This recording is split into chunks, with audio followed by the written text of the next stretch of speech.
We have made it to the All-Star break here in season number 4 of the Miami Marlins franchise here on MLB The Show 23. And we've got a pretty big episode today as we're going to go through the All-Star festivities and we're going to make our way up to the trade deadline, which will be in the next episode. Last time around, we had the MLB draft, and we went for more of an unconventional strategy with our top picks, drafting older players, including relief pitcher Andres Vina in the first round.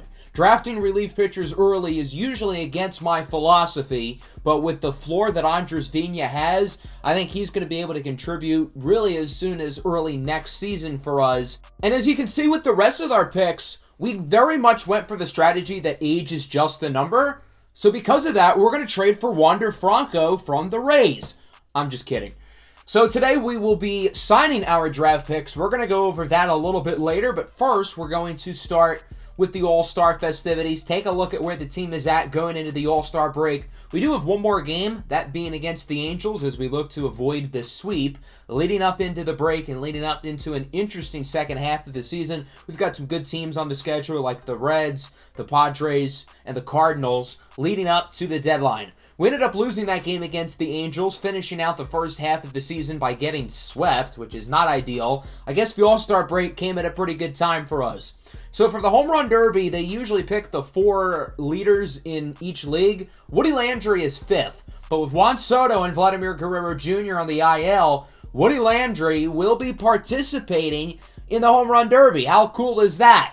Last season, we had Jazz Chisholm participate in San Diego. He ended up losing in the first round. Hopefully, Woody will be a little bit more lucky as we head to Anaheim, home of the defending AL champion Los Angeles Angels for the 2026 Home Run Derby that features one of its youngest participants ever, 20-year-old Woody Landry, who has 25 home runs this year for the Marlins. He'll be facing off against Joey Meneses in the first round of the Derby. So we will make it up to our first round matchup. Pete Alonso would defeat Randy Arozarena, and now we'll get things started. With Woody being the lower seed, he will kick off, and he will look to kick off strong. Of course, there's a 4-minute timer. Woody needs 2 homers of at least 440 feet to get bonus time. I'm curious to see how Woody's going to do in this type of event because we know he obviously has elite power, but we've never really seen him participate in a Derby-esque setting. The early trend I'm noticing is that he seems to be ahead of a lot of pitches, trying to get quick swings off, and I feel like that's kind of going against him because he's had a few into the right field corner that have been just foul. This ball absolutely crushed, 446. His first homer of at least 440 feet. He needs one more for bonus time. He's about halfway through his timer. He's at 7 homers. He'd be on pace for 14 without the 30 seconds of bonus time, which is solid but not enough, I think. So getting that 444 right there is huge. Gonna have to call that timeout soon as he looks for home run number 10, and he will get it, and then calls the timeout once he makes it to double digits.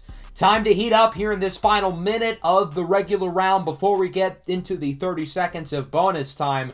This one's very close, and it will stay fair. Another close one as he is at 13. Still seems to be swinging too early on a lot of these pitches. He's used to 95-mile-an-hour plus heaters right down the middle instead of these lob-type pitches that are supposed to go out of the park as he finishes with one in straightaway center, leading to his 30 seconds of bonus time, currently at 16. That's a pretty good number, but I think it is beatable. That one's number 17. One more swing. That ball is a no-doubter. 437. A very respectable round of 18 from Woody Landry. We'll see if Joey Meneses of the Nationals can beat him. He does not. He only gets 13. So Woody will be moving on to the second round against Home Run Derby tryhard Pete Alonso. The other higher seeds, Yordan Alvarez and O'Neill Cruz, would both win as we advance into round number 2. Woody Landry is the only lower seed to have won in the first round, and he's the lowest seed remaining in the entire tournament. So he's going to go first in this round, and if he makes the championship, he will go first as well. I think going second is nice because you know what you have to beat. But on the flip side, Woody doesn't have to feel the pressure of having a specific number to target. He just gets to swing for the next few minutes, swing loosely, and hopefully he can perform as that one goes 447. You know you're going to need the bonus time with Pete Alonso. He has 34 homers this year, tied for the league lead with the Atlanta Braves. He's obviously been fantastic for the National League East leading Braves. And as we know, Pete Alonso lives for the Home Run Derby. This is his World Series. So Woody has obviously a tough task in front of him, and he's putting up a similar pace to what he did in the first round. That one's number 10. He'll call timeout with 1:16 left on the clock. Still needs another homer of 440-plus feet to get into bonus time. Is he going to get it? This one goes 420. Not quite. This one is going to go off the wall, not even out. This one's got a shot to go 440-plus. There you go, 443. So Woody will get his bonus time. That one nearly going 440 as well. Not that it really matters. And he seems to be red hot right now. Looking for 17. Not going to get it. One more pitch in the regular round. There you go. 446. Into the 30 seconds of bonus time. He's at 18. Does this one have enough carry? Not quite. He's had quite a few go to the warning track. That one as well. This could be his last swing. Does not go out. So he finishes with a strong score of 18. And Pete Alonso would match it. So that means we're going to a 60-second tiebreaker. Last year in the Home Run Derby, Jazz Chisholm went into a tiebreaker, ended up losing to Miguel Sano with the Yankees, and Woody is not looking good. 0 homers in the first 40 seconds. Really bad start. He gets one there, though. Number 2, there you go. Now he's starting to heat up, and he will get one more. So after really struggling early, he gets his last 3 out. Now it's Pete Alonso's turn. He needs 3 to tie, 4 to win. That one not quite enough for number 1. That one does go out, though. And Pete Alonso seems to be struggling, too. There's his second. Needs 1 more to tie. Got it for the win. That one will go foul, and through the tiebreaker, we're still tied. So we're going to go into a 3-swing swing-off. I've always wanted to participate in a swing-off in a home run derby, and I'm really excited that Woody Landry is going to get the opportunity to do it. So it's pretty simple. He gets 3 swings. Here's number 1, and it looks like he was a little early on that one. It goes foul. Swing number 2, again, ahead of it, and it goes foul. There's no reason to rush. One more swing, and he fouls it again. Woody swung too early on all 3 pitches, and Pete Alonso just needs 1. First pitch, crushes it into left field. If it's fair, it's gone. That one is definitely fair. And Pete Alonso is moving on to the final round of the Derby as he will defeat Woody Landry. As for the other side of the bracket, Yordan Alvarez would get the edge over O'Neal Cruz. And unfortunately for Pete Alonso, he would lose his World Series. Yordan Alvarez would take the Home Run Derby crown at 22-19 in the final round. Both guys played really well. The second round, it looks like, ended up going to a tiebreaker as well with Alvarez and O'Neal Cruz. But it is Yordan Alvarez who will hold up the Home Run Derby crown. That'll bring us into the All-Star Game itself. Let's take a look at these All-Star rosters. I'm certainly expecting to see multiple Marlins participating, and we've got quite a few. Walker Buehler will be getting the start for the National League with Edward Cabrera in the NL rotation, his first career All-Star bid. Obviously very well deserved. I think Cabrera has been the best player really on our team this year. Sub-2 ERA, sub-1.2 whip, WAR around 3. He's only allowed 5 homers all year, which is just utterly ridiculous. And then in the bullpen, we would get our closer, Devin Williams, which is really exciting. We signed Williams in the offseason as a buy low candidate after he had struggled over the last couple of years. He's very clearly rebounded this year in Miami with an ERA at 2.7 and a whip below 1. Very cool to see. How many position players are we going to get? We would end up with a couple, including Woody Landry, first-time All-Star bid at 20 years old. He has obviously really broken out this year. He's been the best player on the offense and has nearly matched his WAR from last year. Luis Arraez was in second place for second base voting, yet he is left off the team. We would get shortstop Bo Bichette to make it, however. Another buy low free agent signing. We gave him the 1-year deal to try to help him reset the market, and obviously it has paid off. He's had a very good season for us. No outfielders, though. I feel like Brian De La Cruz certainly makes a good case. Jazz Chisholm as well has a WAR above 4. I think he probably should have gotten an All-Star nod as well. I think De La Cruz and Chisholm are really the only 2 snubs. As we get a look at the American League team featuring Elly De La Cruz with the Tigers, I don't know why these teams felt necessary to trade Elly De La Cruz twice, but now he is an All-Star starter with the Tigers. Man, the things I would do to have Elly De La Cruz on the Detroit Tigers. That'll bring us to the 2026 Major League Baseball Mid-Season Classic, the All-Star Game between the National League and the American League here in Anaheim, home of the Los Angeles Angels. Unfortunately, despite the fact that the Marlins got 4 All-Stars, none of them are starting, in today's game as we look at the lineup. A few teams with multiple guys. The Braves with 3, the Phillies with 2, the Astros with the top 3 guys in the AL order. The Angels had multiple as well. So let's get started. We'll see what our National League foes can do against Carlos Rodon of the Yankees, who gets the start for the American League. He would retire the side in the first inning. Walker Buehler will look to do the same here for the National League, of course, with the Phillies, as he allows a triple to Jose Altuve, makes it through the rest of the inning. Into the second, early hit for Alonso, but Tatis immediately grounds into a double play. Alejandro Kirk with a base hit leads to nothing as we move into the third. The National League is now on the board. It is a home run for Will Smith of the Chicago Cubs, and that'll make it a 1-0 ball game in favor of the NL. No further damage will be done as we go to the bottom of the third. I forgot to make a pitching change after the first out, so now we will do it. Bringing in Kyle Wright with the Atlanta Braves, the one guy in the National League who has a higher pitching WAR than Edward Cabrera. Kodai Senga in for the AL with the Cleveland Guardians. He would make it through the fourth as we go to the bottom half of the inning, where Edward Cabrera will come into the game at 27 years old in his first All-Star appearance, and he's got quite the task ahead of him, starting with Yordan Alvarez, who grounds it up the middle. The shift proves to be a success, but the throw is offline from Pete Alonso. That'll be an E6, and Yordan Alvarez is aboard. That'll bring up Aaron Judge. Alvarez will look to steal second, and he is out of there. Good throw behind the plate by Will Smith. Lord knows that this was a real game. Yordan Alvarez is not stealing. Aaron Judge rips it up the middle. That'll go for a base hit.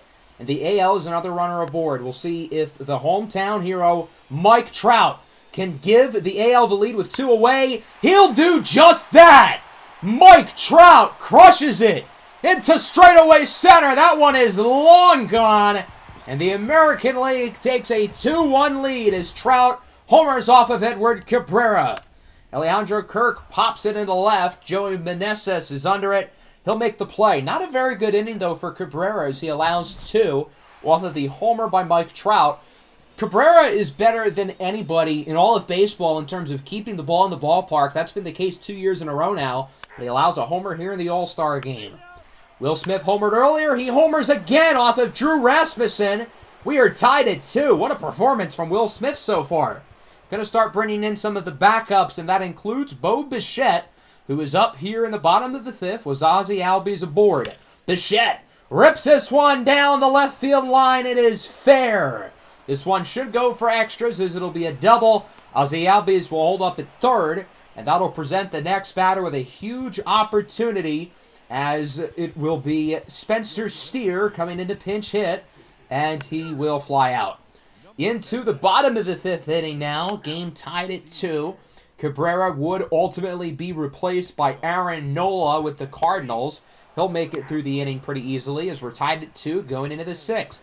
Going to continue to bring in some of the backups. Trace Thompson, the brother of Clay Thompson, in. He'll face off against Zach Eflin as he gets a base hit.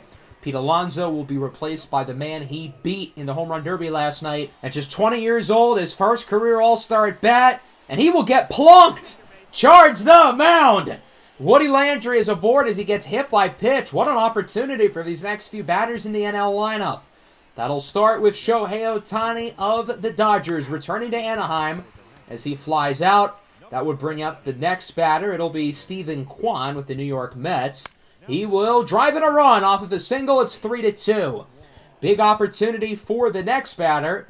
There's no more outfielders left on the bench. Now, Jake Cronenworth can play the corners, so he'll come into the game. He strikes out. And then Will Smith has 2 homers. You got to keep him in the game, right? He drives in another one off of a single. It's 4-2. Will Smith with 3 RBIs today. His teammate Nico Horner will come in. He gets a base hit. And now the bases are loaded for guess who? Bo Bichette. He had a double in his last at-bat. A double here probably drives in 3. Full count. Bichette lines it nicely into center field, but it will be caught. The National League leaves them loaded, but they do score 2, and they will lead it 4-2. One of those runs, of course, being Woody Landry. Roki Sasaki with the Cubs coming into the game for the NL pitching staff. He retires the side as we move into the 7th.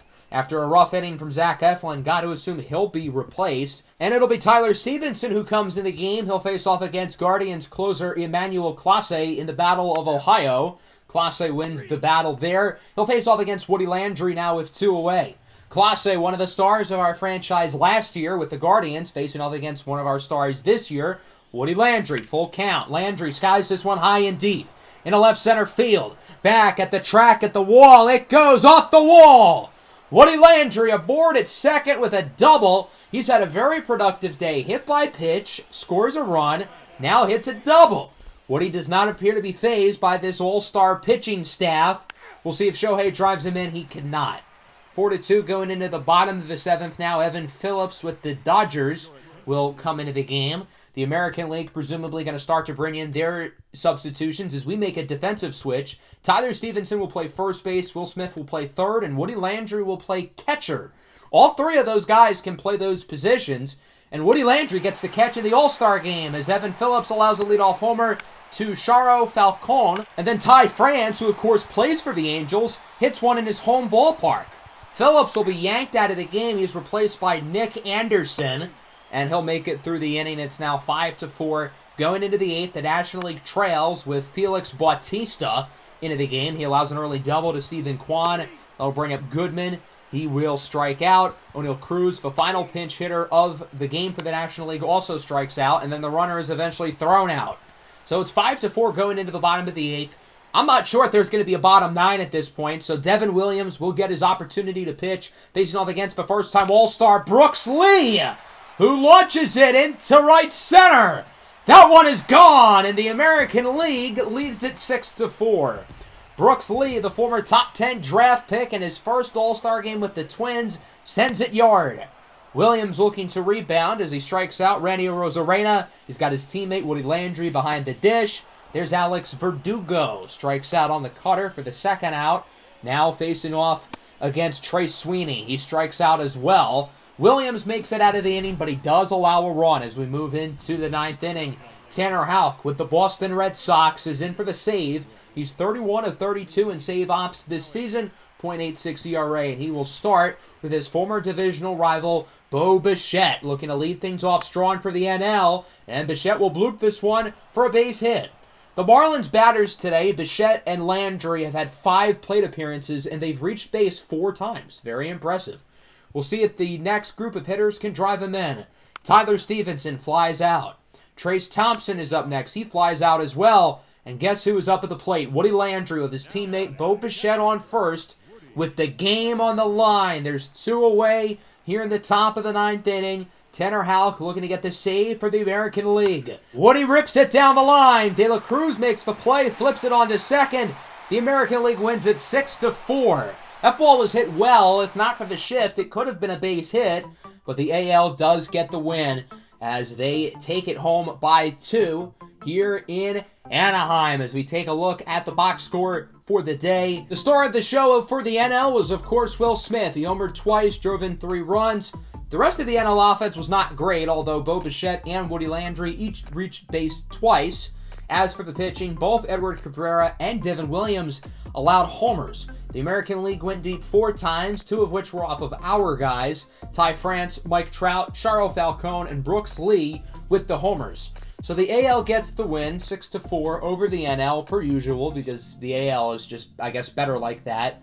Let's take a look at the minor league all-stars. We'll start with AA. Tyrell Berry, Hitoki Nomo, and Fernando Cortez all making amongst their starting pitchers. Berry actually got to start in the game. Jorge Mercedes makes it in the bullpen. As for position players, Joel Beltran, the starting catcher for the Southern League team. Recent first-rounder Isaac Stu will play at first. Dominic Sierra at second. Johnny Henderson's a little bit of a surprise. He's there at third. Ronald Andino at short. We've got the whole infield. Former Marlin Yidi Cape makes it as well. He's having a good year with the Rays organization. And then in the outfield, we would have Anthony Piguero. As for AAA, it's a lot more concise. There aren't as many guys here total. We did still have a few players, including Joe Shearer, who's very close to getting a call-up to the big leagues. Ivan Herrera behind the plate ended up making it. There's former Marlin Trey Mancini. Remember when he was on our team? And then in the outfield, we would end with nobody. Only 2 AAA All-Stars, despite the fact that the AAA team has been really good. We got an offer from the Brewers, Ian Rigdon for Ronaldo Hernandez. It's not a bad deal, but we just don't need catching depth. Austin Wells has been great in the big leagues. Ivan Herrera has been great in AAA, so I just don't really see a reason to do that. As I look at the schedule leading up to the deadline, I wanted to find the most compelling matchup, and I honestly think it's this first one with the Cincinnati Reds on the road. And in particular, I want to look at Hunter Greene.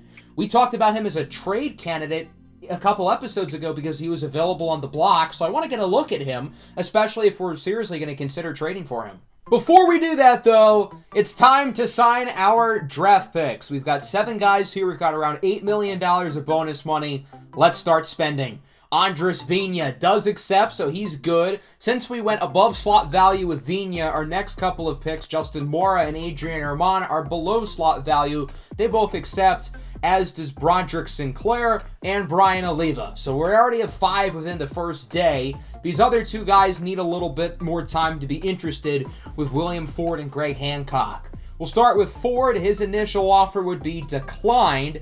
As for Greg Hancock, he also declined it. 3 days later, we'll go back to Ford. He says yes. As for Hancock, he will say yes as well. So we sign all 7 with around $200,000 left in bonus money. We won the first game against the Reds. I did not simulate the second one, though, because Hunter Greene's start was pushed up a day. So we're going to play in the second game rather than the third one. And we get another excuse to use Edward Cabrera, which is always fun. So here we go. Game 2 of a 3-game set between the Marlins and the Reds, who are rocking their City Connects today. The Reds are fighting for one of those wild card spots in the National League. As for the Marlins, of course, they are the number 1 wild card in the NL at the moment. As we'll take a look at Hunter Greene, who has been in some trade rumors. He has been removed from the block, with the Reds playing well over the last month or so. But it is an idea that they have explored, and I imagine they will continue to explore it leading up to the deadline, with the Marlins being a very possible suitor. Brian De La Cruz gets an early base hit. De La Cruz obviously having a great season, still hitting nearly .330 on the year, as he is looking like a real contender for the National League batting title.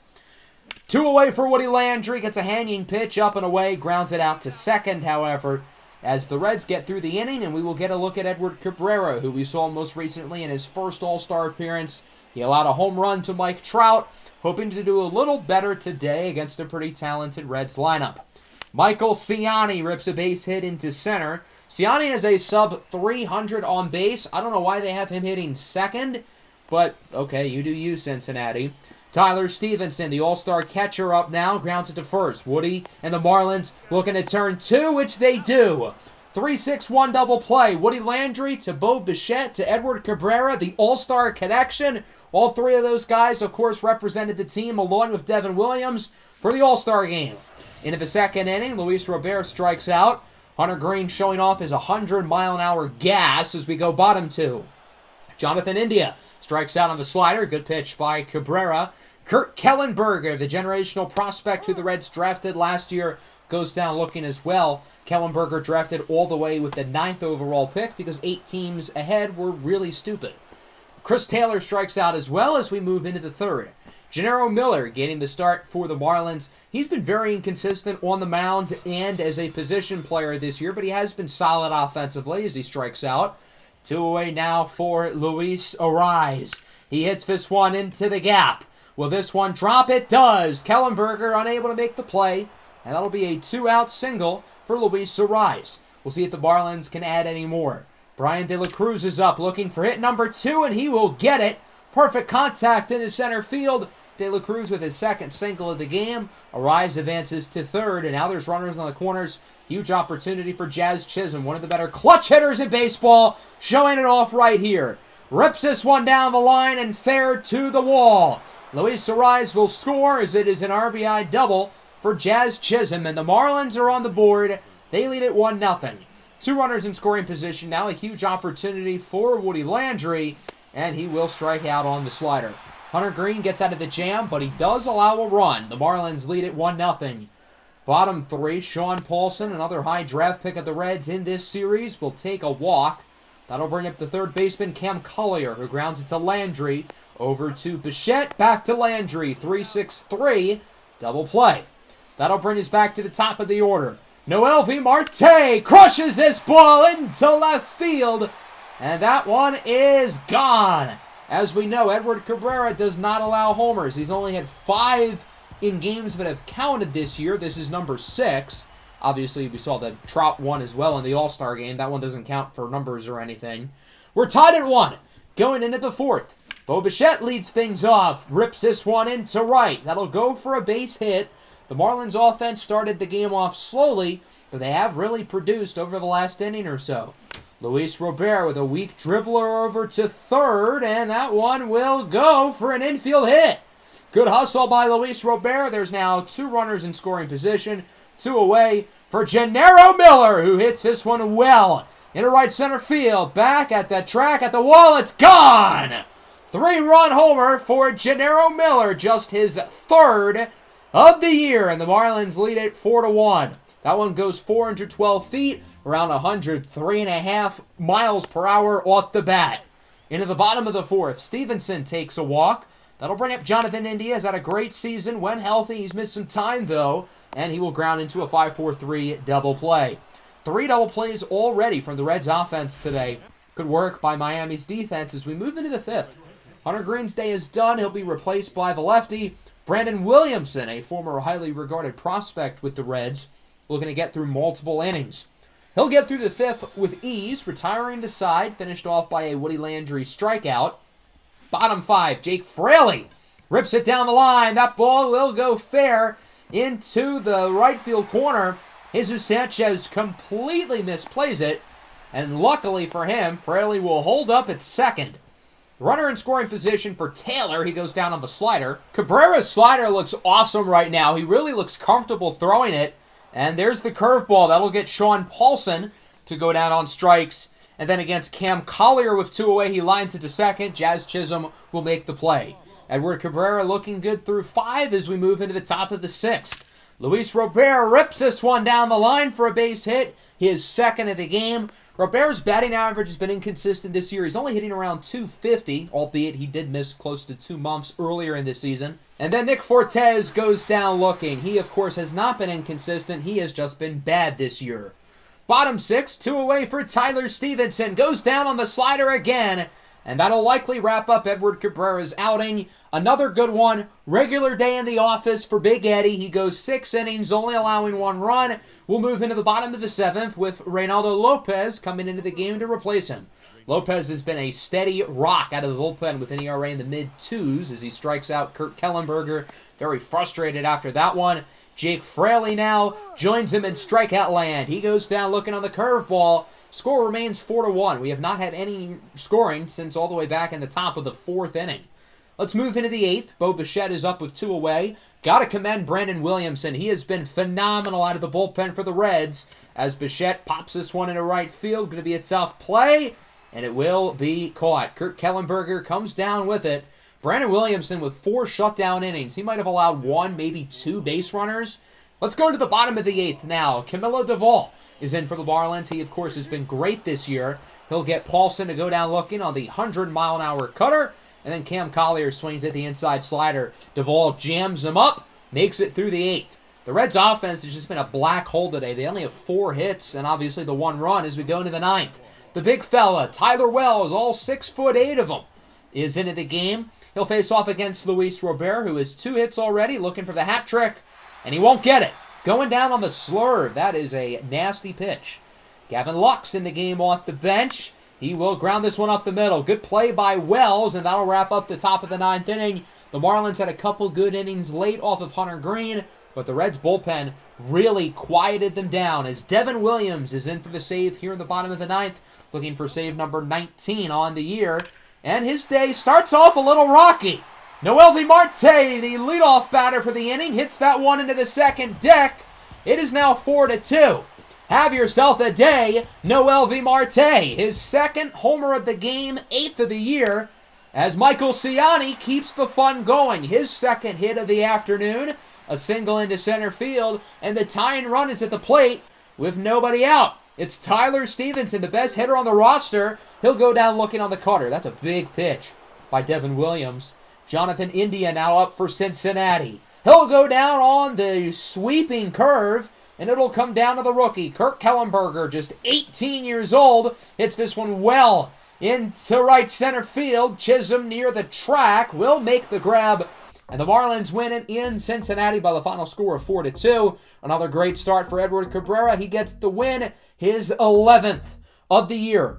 It was really the pitching who won us this game. The offense, after the 4th inning, did just about nothing. The 3-run homer by Gennaro Miller was obviously enough to pretty much win the game, along with the RBI double by Jazz Chisholm, the only 2 extra base hits for the team the entire game. Shout out to the pitching. They were great. Definitely the reason why we won. Noelvi Marte was really the only guy who showed up for the Reds, at least offensively. As for the pitching, Hunter Green was inconsistent. Their bullpen, though, was really good.